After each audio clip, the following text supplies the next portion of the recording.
My psychotic mom poisoned me and kept me prisoner for 18 years, so I escaped. Now she's showing up everywhere and contacting all my friends, claiming I'm having a mental breakdown. Ever since I was born, my mom never let me out of her sight. She brought me everywhere, to her hair appointments when I was 2, to her dates when I was 3. The first time she let me go to school, I was 9, and I felt like I'd been set free. But then she randomly signed me out during lunch. The following week, I begged her to let me stay for the whole school day to maybe make some friends, but she cried, telling me she was too lonely without me and needed me here. By 14, I had failed entire grades because of unexcused absences, and so I started rebelling. I began sneaking out at night, telling her no, and actually making friends that were not my mom. Coincidentally, right around this time, I got extremely sick. I had no way to prove it, but I knew she had slipped something into my food. She called some doctor she trusted before I even truly complained to her about feeling sick. The doctor came over, and with giving me as little specifics as possible, told me I had a rare neurological condition. Didn't even tell me what one, just said it would be too dangerous for me to keep leaving the house. Suddenly, I was on bed rest, enrolled in online school, and surrounded by humidifiers and immune support drinks my mom made from scratch. She was genuinely, almost creepily happy. "You're safe now. This is how things were meant to be." I stayed this way for years, 0 in-person contact with anyone but her, 0 leaving the house. By the time I turned 18, I'd fully forgotten how to exist in a world without my mom. But I had this one friend, Jamie. We met in a forum for people with chronic illness. He was funny, kind, and always asked about me. He lived nearby and asked to meet up. I really wanted to, but I knew mom would flip out. So I came up with a plan. I told her I was heading to the corner store to grab an immunity drink. It was a 1-minute walk, and the only place in the world she let me go without her. When I got to the store, I met Jamie for the first time, and he was so friendly and down to earth. I was awkward as hell because I'd forgotten how to hang out with people, but he didn't mind. He took the lead in conversation and made me laugh so hard my sides hurt. I walked back home glowing. Jamie even walked me to the corner. But of course, my mom was there waiting. She flung the door open and screamed, "Who is that? Mom, he's just a friend. You lied to me," she said, shaking. "You risked your health. For a boy? I'm not sick," I said before I could stop myself. She slapped me. It wasn't hard, but it still stunned me. And for the first time in years, I defied her. I backed into my room and locked the door. She started banging on it so hard I thought it would break down. But then came silence. I texted Jamie instantly, telling him everything, and he stepped out big time. He helped me find an online therapist, helped me talk to a few mutual friends. They sent resources, links, emotional support. A few weeks later, I got the courage to move out. I found an apartment nearby in secret, and my new friends offered to help me move. I was ready. But my mom inevitably found out. I expected her to be angry, but instead, she resorted to manipulation. Told me I was sick. I needed her with me. I was ungrateful for everything she's ever done for me. And I, for the first time ever, told her it was the opposite, that she needed me. That without me, her life was pathetic. That caused her to go nuts. She screamed, said she'd call social services and claim I was unfit to live alone. Told me she'd never forgive me if I left. But I moved anyway. And the silence from her was music to my ears. The first thing I did once free was book an appointment with a new doctor. A week later, he called me back. "Are you sitting down?" he asked. "There's no trace of the illness you were diagnosed with. In fact, it looks like you may have been ingesting something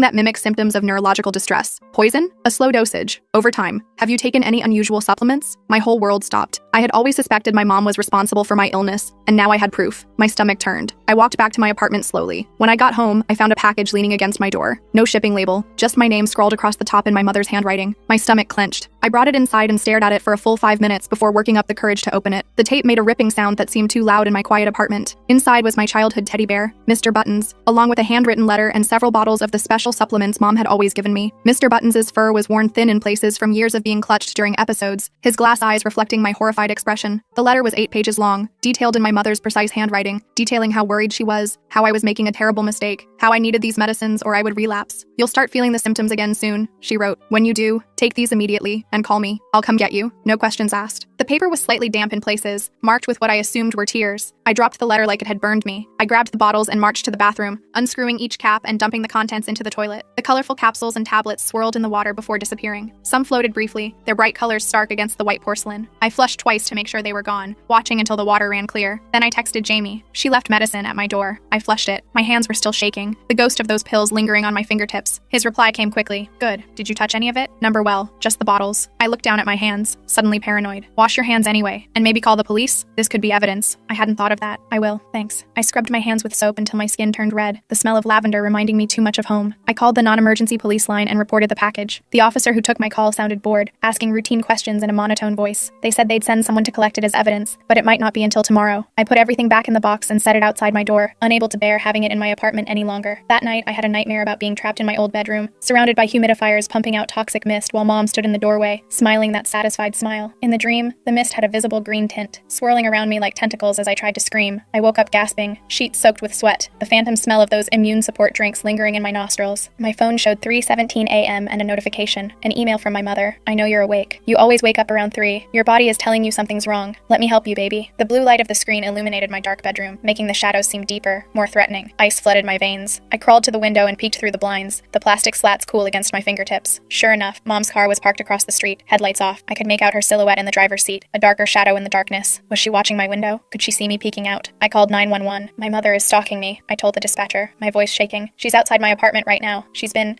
poisoning me for years. I reported it yesterday. The words tumbled out in a rush, sounding unbelievable even to my own ears. The dispatcher assured me they were sending someone. I stayed on the line, huddled in the corner of my bedroom where I couldn't be seen from any window. The carpet was rough against my bare legs as I made myself as small as possible, phone clutched to my ear like a lifeline. 10 minutes later, police lights flashed outside, painting my walls in alternating blue and red. I watched as 2 officers approached Mom's car. They talked for a while, their flashlight beams bouncing off the windows. She gestured animatedly, probably spinning some story about her poor, mentally ill daughter. One officer nodded sympathetically, while the other spoke into his radio. Eventually, they escorted her back to her car and watched as she drove away, her taillights disappearing around the corner. One officer came to my door. "Ms. Chen?" he called after knocking. "I'm Officer Lewis. Can you come to the door?" His voice was deep and authoritative. I opened it cautiously, still clutching my phone. "Your mother says she's concerned about your mental health," he said. His uniform smelled of starch and coffee, and his utility belt creaked as he shifted his weight. "Says you've stopped taking necessary medication and are having paranoid delusions." My heart sank. Of course she would say that. It was the perfect defense. Paint me as the unstable one. That's not true. I filed a report yesterday. She's been poisoning me for years to make me think I was sick. I have a doctor who can confirm it. My voice sounded thin and desperate in the quiet hallway. Officer Lewis's expression softened slightly. "I see that note in the system now. Look, we told her she needs to leave the area and not return. If she comes back tonight, call us immediately. And you should file for a restraining order tomorrow." His flashlight cast long shadows down the hallway as he turned to leave. After he left, I couldn't go back to sleep. I sat up researching Munchausen by proxy syndrome until dawn broke, casting a pale golden light through my blinds. The stories I found were horrifyingly familiar. Mothers, usually, who made their children sick for attention, sympathy, or control. Some children died, some escaped, some never realized what had happened to them. The words on the screen blurred as I read case after case, recognizing my own experiences in the clinical descriptions. I was one of the lucky ones. I got out. I survived. The realization settled over me like a heavy blanket, both comforting and suffocating. The next morning, I went to the courthouse to file for a restraining order. The building was massive, all marble floors and echoing hallways that amplified every footstep. The process was confusing, the building massive and intimidating. I got lost twice before finding the right office,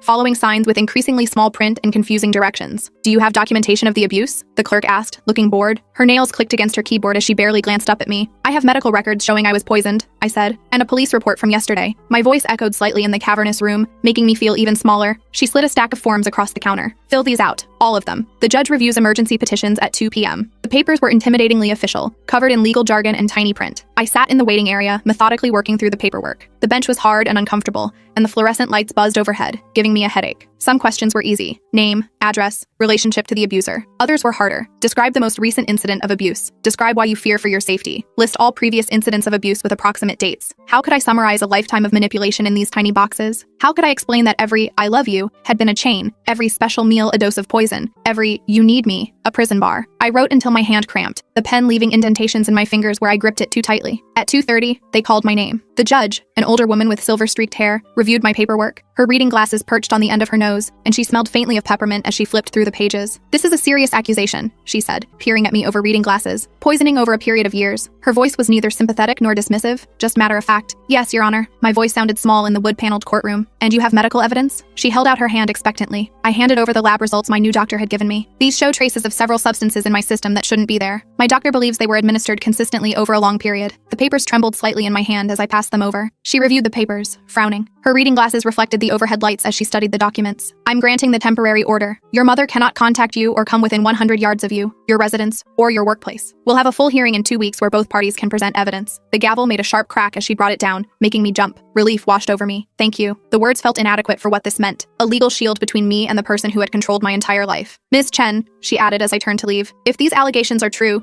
you should consider pressing criminal charges." Her eyes were kind but serious, the first real acknowledgement from an authority figure that what had happened to me was not just wrong but criminal. I nodded, not trusting myself to speak. The thought of my mother in handcuffs, in a courtroom, in prison, It was too much to process. The wooden doors of the courtroom felt heavy as I pushed them open, stepping back into the echoing hallway. The court officer served my mother with the restraining order that afternoon. By evening, my phone was blowing up with calls from relatives I barely knew and hadn't spoken to in years. The constant buzzing made me want to throw it against the wall. "Your mother is hysterical," said Aunt Diane, who I'd met maybe 3 times in my life. Her voice was accusatory, as if I'd done something terrible. "She says you've had some kind of mental break. We're all so worried." I could hear the television playing in the background of her call, as if this family crisis was just a minor interruption to her evening. "Honey, whatever fight you're having with your mom, this isn't the way to handle it," said Uncle Gary, who I didn't remember at all. His voice had that forced, jovial tone adults use when they're pretending everything is fine. "She devoted her life to caring for you," said my grandmother, who'd visited exactly once when I was 12. I remembered her briefly, a stern woman who'd inspected the house with pursed lips and asked pointed questions about my medications. How could you repay her like this? The guilt in her voice was thick enough to choke on. I let most calls go to voicemail, but I did talk to my grandmother. I tried to explain, but she interrupted. The phone felt hot against my ear as she spoke over me repeatedly. "Everyone knows you've been sick since you were little," she said. "Your mother kept us updated. The specialists, the treatments, the setbacks. She's shown us your medical records." Her voice had that same patronizing tone Mom used when explaining why I couldn't do normal things. "They were fake," I said. "Or the doctor was in on it. I'm seeing a new doctor now who says I was never sick." My voice rose with frustration, knowing she wasn't really listening. "Oh, sweetheart." Her voice dripped with condescension. "That's your disease talking. Your mother warned us you might start rejecting your diagnosis." I could almost see her shaking her head sadly, believing every lie she'd been told. After we hung up, I threw my phone across the room. It hit the wall with a satisfying crack before falling to the carpet. Of course, Mom had been laying groundwork for years, telling everyone how sick I was, how dedicated she was. She'd constructed an entire narrative where she was the saintly caretaker and I was the chronically ill, difficult child. And everyone believed her. The realization made me feel sick in a way no poison ever had. Jamie came over that evening with groceries and a determined expression. "We need to document everything," he said, unpacking vegetables I didn't know how to cook. Carrots, zucchini, bell peppers. Their bright colors looked alien in my bare kitchen. "Every symptom you had, every medicine she gave you, every doctor visit. We need a timeline." "What's the point?" I asked, slumped at my table. The wood was cool under my folded arms. "No one believes me. Even my own family thinks I'm having a psychotic break." "I believe you," he said firmly. "Your doctor believes you, and we're going to make sure everyone else does too." He pulled out a notebook and pen, setting them on the table with purpose. We spent hours creating a detailed timeline. It was painful, dredging up memories I'd rather forget, but also clarifying. The pages filled with dates, symptoms, and treatments, creating a visual record of the abuse I'd endured. Patterns emerged that I hadn't noticed before. "Look," Jamie said, pointing at our notes. His finger traced a line connecting several entries. "Your symptoms always got worse after you showed independence, when you wanted to stay at school, when you made friends online, when you talked about college." He was right. My condition had always flared up whenever I started pulling away from her. The timeline showed it clearly. Every attempt at normalcy followed by a mysterious decline, followed by increased dependence on her care. "And here," he continued, "your symptoms improved when you complied, when you agreed to drop out of school, when you stopped asking to go outside." His voice was gentle but firm, helping me see what had been invisible when I was living through it. A chill ran through me. She was training me, like a dog. The realization made me feel hollow inside. "She was controlling you," Jamie corrected gently, "but you broke free. You're breaking free." His hand rested briefly on mine, warm and reassuring. The next day, I had another appointment with my new doctor, Dr. Gupta. Her office was bright and airy, with actual plants in the corners and children's drawings pinned to a bulletin board. She ran more tests and asked more questions about my symptoms over the years. Her stethoscope was warm against my skin, not cold like Dr. Marshall's always was. "Based on what you've described and your test results, I believe you were being given a combination of substances," she said. Her voice was calm and professional, but her eyes were kind, likely including ipecac to induce vomiting, laxatives to cause digestive distress, and possibly something like Vicine, which can cause dizziness and weakness when ingested. "Will there be permanent damage?" I asked, voicing my deepest fear. My hands twisted nervously in my lap as I waited for her answer. "I don't think so. These substances typically don't cause long-term harm once exposure stops, but I'd like to monitor you for a while to be sure." She made notes in my chart, her handwriting neat and legible, unlike Dr. Marshall's deliberate scrawl. As I was leaving, Dr. Gupta handed me a card. "This is a support group for survivors of medical abuse. They meet Thursdays at the community center. It might help to talk to others who've been through similar experiences." The card was simple white cardstock with black text, nothing like the glossy pamphlets for alternative treatments Mom always collected. I took the card, doubtful but grateful. The thought of sharing my story with strangers made my palms sweat, but maybe people who'd been through it would understand in a way others couldn't. That Thursday, I forced myself to go. The community center was only a few blocks from my apartment, but it felt like miles. I'd never gone anywhere alone before moving out, except those brief walks to the corner store. Each step felt both terrifying and exhilarating, my heart pounding with anxiety and pride. The support group met in a small room with uncomfortable chairs arranged in a circle. The fluorescent lights buzzed overhead, and someone had attempted to make the space more welcoming with a few potted plants and a table of refreshments. There were only 6 other people there, ranging from a teenager to an elderly man. Their faces showed varying degrees of wariness and resolve, expressions I recognized from my own mirror. The facilitator, a woman named Harper, welcomed me warmly. Her handshake was firm, her smile genuine. "Would you like to introduce yourself?" she asked after I sat down. The plastic chair creaked under my weight.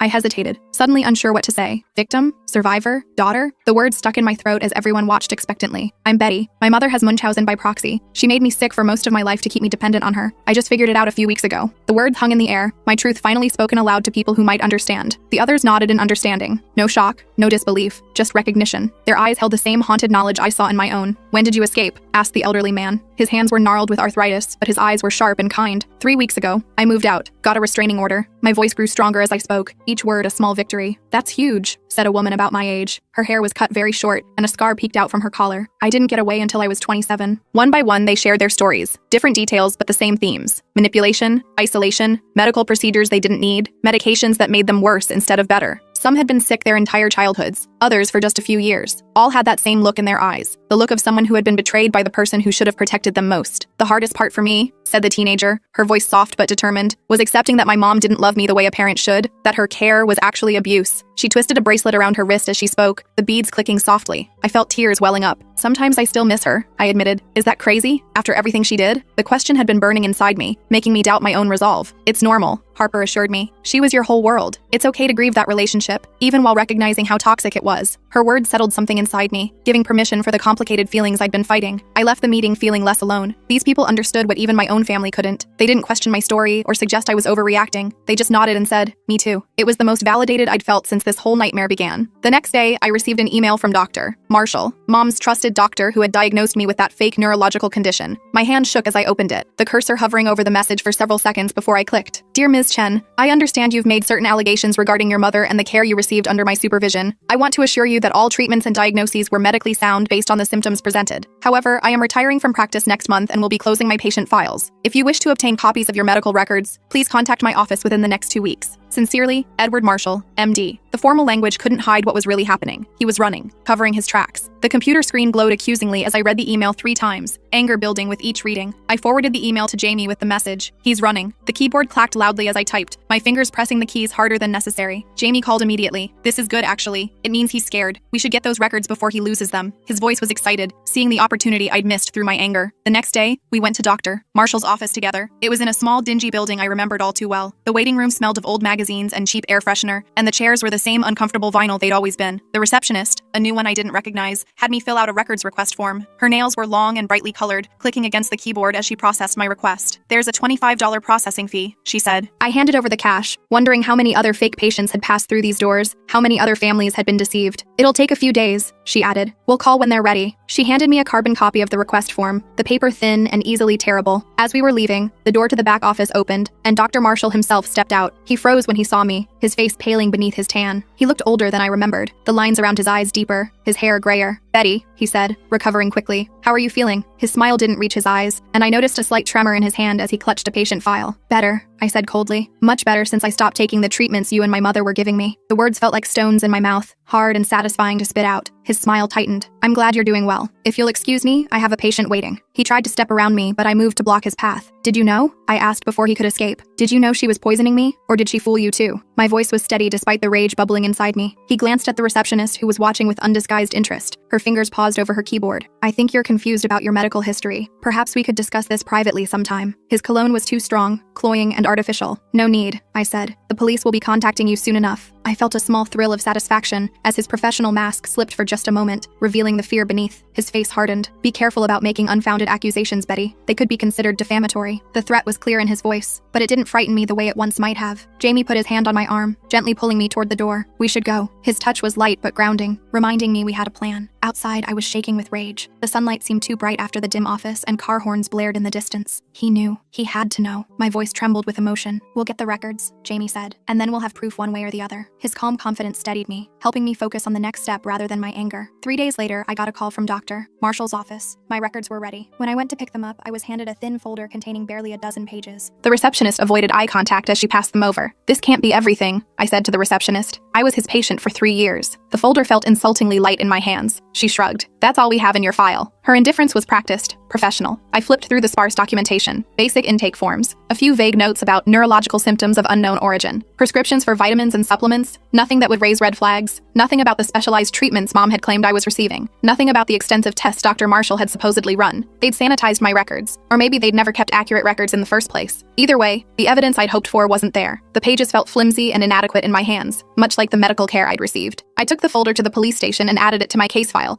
explaining my suspicions. The detective assigned to my case, a tired-looking woman named Detective Perez, listened patiently. Her office was small and cluttered, with case files stacked in precarious piles and family photos crowded onto a small shelf. Without more evidence, it's going to be difficult to prove criminal intent, she said. Your mother could claim she genuinely believed you were ill and was trying alternative treatments she thought would help. Her honesty was disappointing but not surprising. She knew exactly what she was doing, I insisted. And so did Dr. Marshall. My voice rose slightly, frustration bleeding through. I believe you, Detective Perez said. But believing and proving in court are different things. We'll keep investigating, but you should prepare yourself for the possibility that criminal charges might not stick. She made a note in my file, her handwriting cramped and efficient. I left the station feeling defeated. The afternoon sun was setting, casting long shadows across the parking lot. That night, I had another nightmare about being trapped in my old bedroom. But this time, when I tried to scream, no sound came out. I clawed at my throat, feeling something thick and viscous blocking my airway. Mom stood in the doorway, smiling serenely as I choked. I woke up gasping, my throat tight with phantom pain. My bedsheets were twisted around my legs like restraints, damp with sweat. My phone showed a notification, a new email from my mother, somehow sent despite the restraining order. I found your old medical journals. Remember how I had you track your symptoms? Such detailed records. Would be a shame if the court saw how you documented your own illness in your handwriting. Come home and we can work this out as a family. The words glowed menacingly in the darkness of my bedroom. I recognized the threat immediately. Mom had made me keep those journals for years, recording every headache, every dizzy spell, every stomach pain in excruciating detail. Of course, I now realized those symptoms appeared after she gave me her special treatments, but the journals themselves would seem to confirm her story that I'd been chronically ill. They were written in my own hand, page after page of symptoms I'd actually experienced, even if the cause had been her poisoning rather than any real disease. I forwarded the email to Detective Perez with shaking hands, then called Jamie. The phone rang 4 times before he answered, his voice thick with sleep.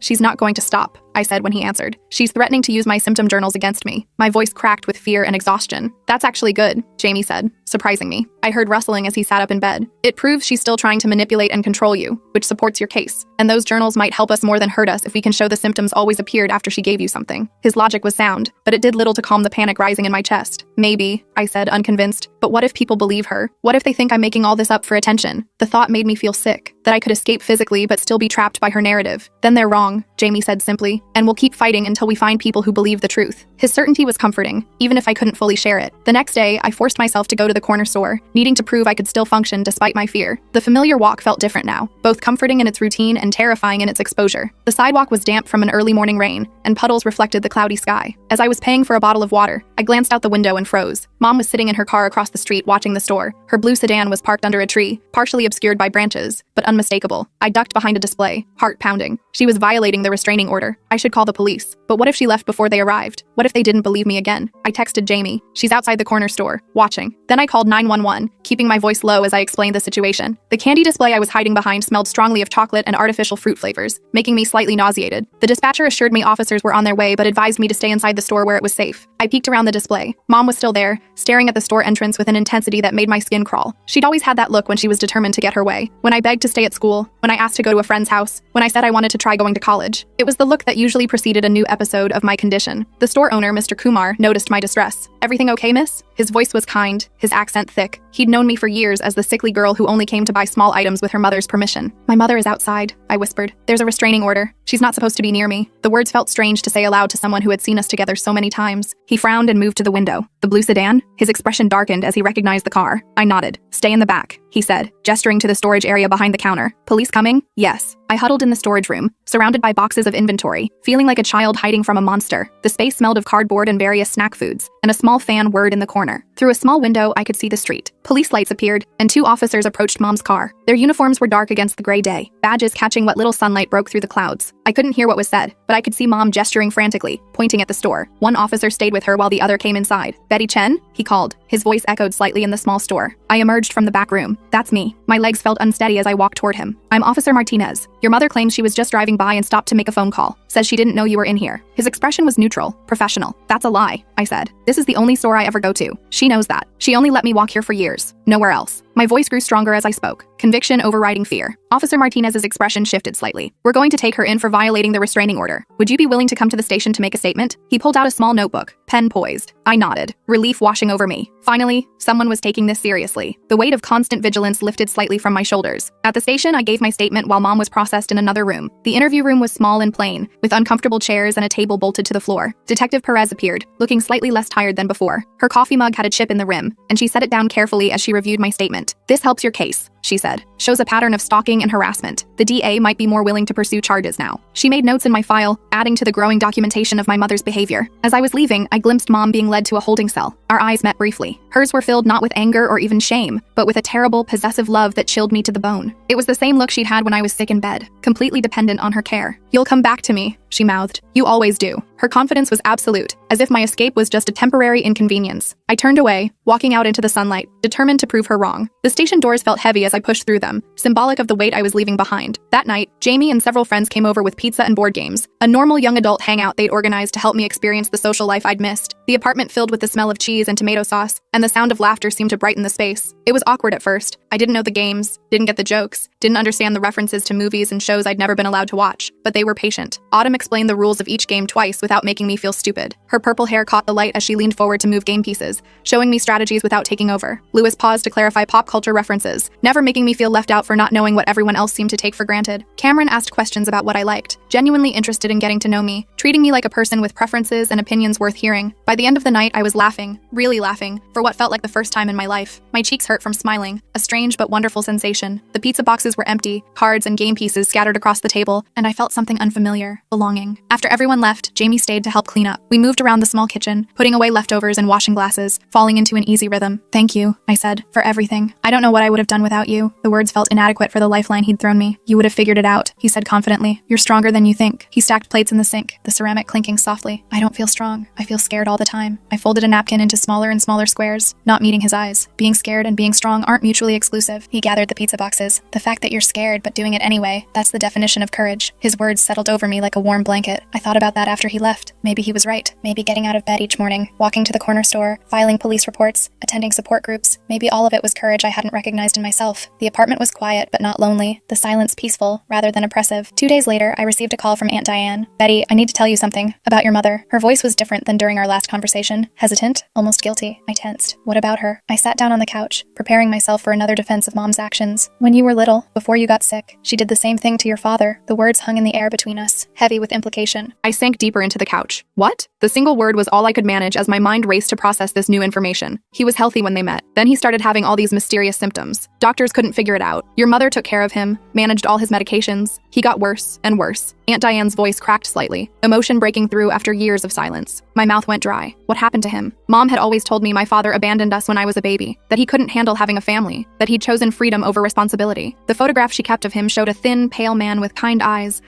that I now realized looked a lot like mine. He died when you were 2. They said it was complications from his illness. I never suspected anything then, but after what you're saying about your own experience, I found something. I was cleaning out my attic and found a box of your dad's things that your mother gave me after he died. There's a journal. He was documenting his symptoms, but also his suspicions. He wrote that he felt better whenever your mother went away for a few days, worse when she came back. The revelation landed like a physical blow. My heart was pounding so hard I could feel it in my throat. Do you still have it? My voice sounded strange to my own ears, distant and hollow. Yes. And I'll testify at the hearing if you need me to. I should have seen it sooner. I'm so sorry, Betty. Her remorse seemed genuine, though it came decades too late. After we hung up, I sat in the dark, processing this new information. My father, another victim, maybe the first, but not the last. Had she called him? Had she been practicing on him before turning to me? The questions swirled in my mind, each more horrifying than the last. I called Detective Perez's direct line and left a voicemail about what I'd learned. Then I texted Jamie, my father. She did it to him too. He died. The words looked stark and terrible on the screen. His response came immediately. I'm coming over. No questions, no platitudes, just support. I didn't argue. I didn't want to be alone with this knowledge, with the realization that my mother's sickness went back further than I'd imagined, that it had already claimed one life. The walls of my apartment seemed to close in as I waited, the shadows taking on sinister shapes. Jamie arrived 20 minutes later. We sat on my couch in silence for a while, his presence a comfort I couldn't articulate. The distant sounds of traffic and neighbors living their normal lives filtered through the walls, a reminder that the world continued despite my personal horror. She's never going to stop, I finally said. Even if I get the permanent restraining order,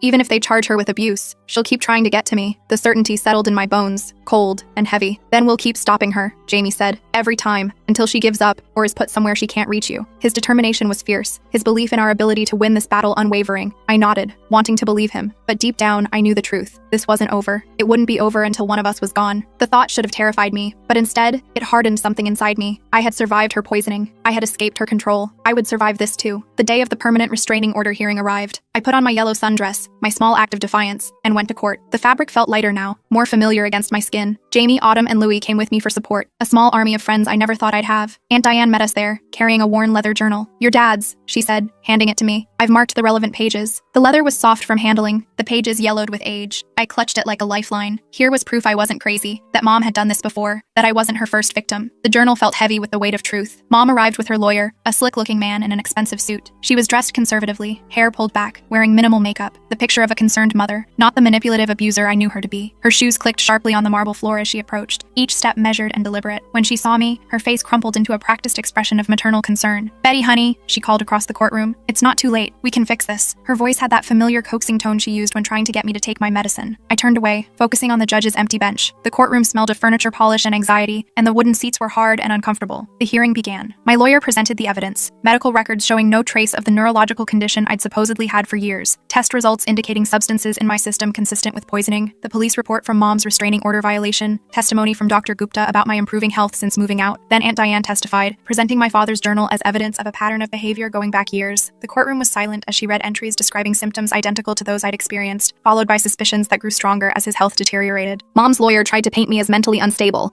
claiming I'd stopped taking necessary medication and was experiencing paranoid delusions as a result. He presented the symptom journals I'd kept, pointing to my own documentation of illness. The pages looked strange projected on the courtroom screen, my childish handwriting detailing suffering that had been deliberately inflicted. These are in Ms. Chen's own handwriting, he argued. Pages and pages detailing symptoms she now claims were fabricated. His voice was smooth and reasonable, making my truth sound like the delusion. I wrote what I experienced, I testified when it was my turn. The witness stand felt exposed, all eyes on me as I spoke. But those symptoms always appeared after consuming food or drinks my mother prepared specially for me, and they improved when I wasn't living with her, like when I stayed overnight at the hospital for tests. My voice grew stronger as I spoke, the truth flowing more easily now that I understood it myself. The judge asked pointed questions, reviewing the evidence carefully. Her reading glasses reflected the overhead lights as she made notes, her expression giving nothing away. Mom testified last, tears streaming down her face as she described her years of sacrifice, caring for her chronically ill child. Her performance was flawless. The devoted mother, heartbroken by her child's inexplicable rejection. I gave up everything for her, she sobbed, and now she's turned against me because of these new friends filling her head with lies. She dabbed at her eyes with a tissue, the picture of maternal suffering. The judge called a brief recess to review all the evidence. I sat in the hallway, trembling with exhaustion and anxiety. The marble bench was cold through my dress, and people walked past with curious glances. Whatever happens, Jamie said, sitting beside me, you've already won. You're free. You know the truth. His shoulder pressed against mine, solid and reassuring. I nodded, clinging to that thought as we were called back in for the judge's decision. The courtroom fell silent as she shuffled her papers, preparing to speak. Based on the evidence presented, the judge began, I find sufficient cause to grant a permanent restraining order. Ms. Chen Sr. is to have no contact with Ms. Chen Jr.